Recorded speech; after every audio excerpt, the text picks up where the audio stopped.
I used to work as an overnight security guard for an office building downtown. It wasn't a bad job, honestly. The pay was decent, the building was quiet, and most nights I barely saw anyone after 10 p.m. The hardest part was staying awake between 2 and 4 a.m., that dead zone when everything feels heavier and your mind starts playing tricks on you. This story happened 2 years ago. It was a Tuesday night, middle of winter. The kind of cold that makes the whole building hum through the vents. I was covering the lobby and basement floors, doing hourly patrols, checking cameras, logging times, standard stuff. At around 1:15 a.m., I noticed something weird on the elevator monitor. The screen for elevator 3 lit up, showing it moving from the lobby to the 4th floor. That wouldn't sound strange, except I was standing in the lobby, staring at that elevator, and the doors hadn't even opened.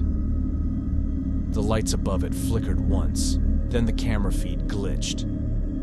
The system logged someone using the elevator, but it didn't show a person. At first, I thought it was a sensor error. The elevators in that building were ancient. I made a note in my log and went on my next patrol through the lower level. But something about it bugged me. When I reached the basement, I heard it again. The elevator ding. I looked at the indicator above the doors. It read B1. The doors slid open, empty. I stepped forward, leaned in, and called out. "Maintenance?" No answer. But as I started to walk away, I heard soft footsteps inside the elevator. 1 step, 2. Like someone pacing slowly inside that small metal box. I froze. The sound stopped.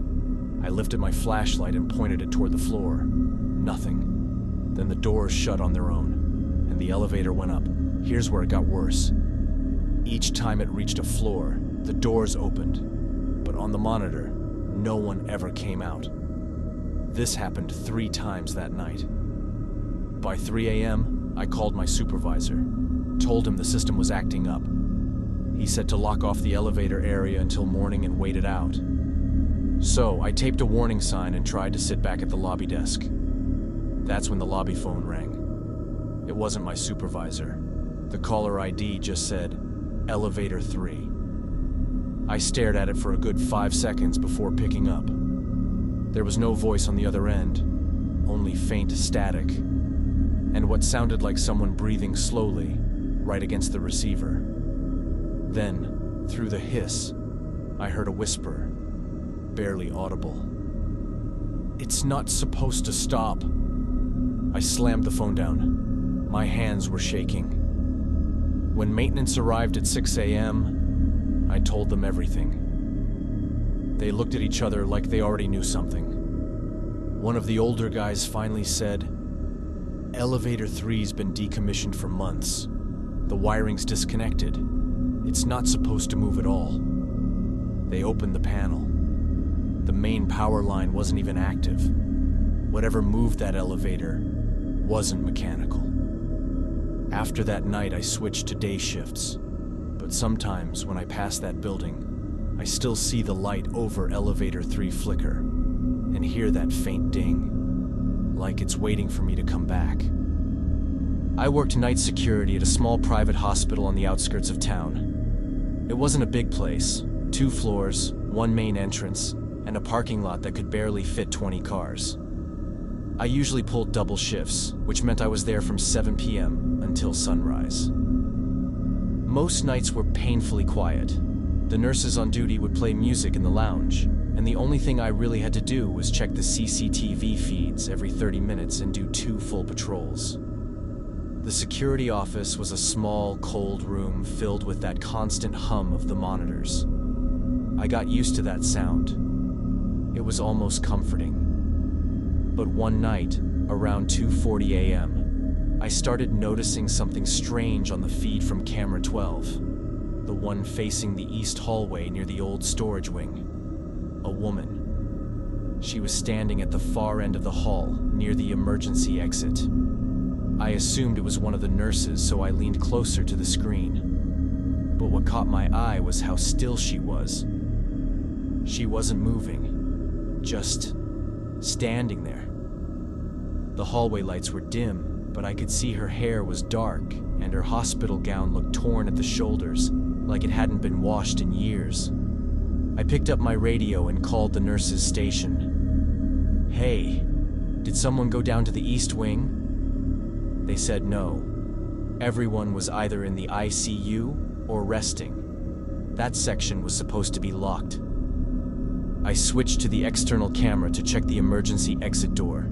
It was sealed, but when I looked back at camera 12, she was closer. The angle had shifted slightly, and now she was halfway down the hall, facing the camera directly, still motionless. I swear her head tilted just slightly as if she knew I was watching. I felt this sharp chill crawl up my back. I grabbed my flashlight and decided to check it out. The hall was only about 100 feet from the office, and I told myself it was just someone playing a prank, or maybe a patient who'd gotten lost. But when I reached the east hallway, it was empty. Every door was locked, and the air felt wrong.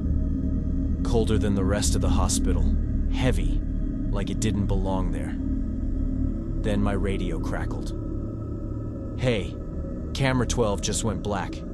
You mess with it?" I looked up at the corner where the camera was mounted.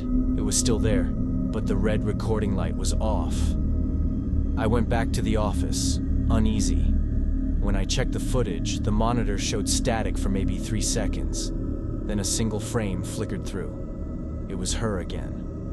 But now she was standing inside the CCTV room, right behind my chair. I turned around so fast my headset fell off. No one was there. The screen flickered again, and she was gone. That night, I couldn't bring myself to leave the office until sunrise. When I told the morning staff what happened, one of the older nurses just stared at me for a long time. Then she said quietly, "That wing used to be part of the old psychiatric ward.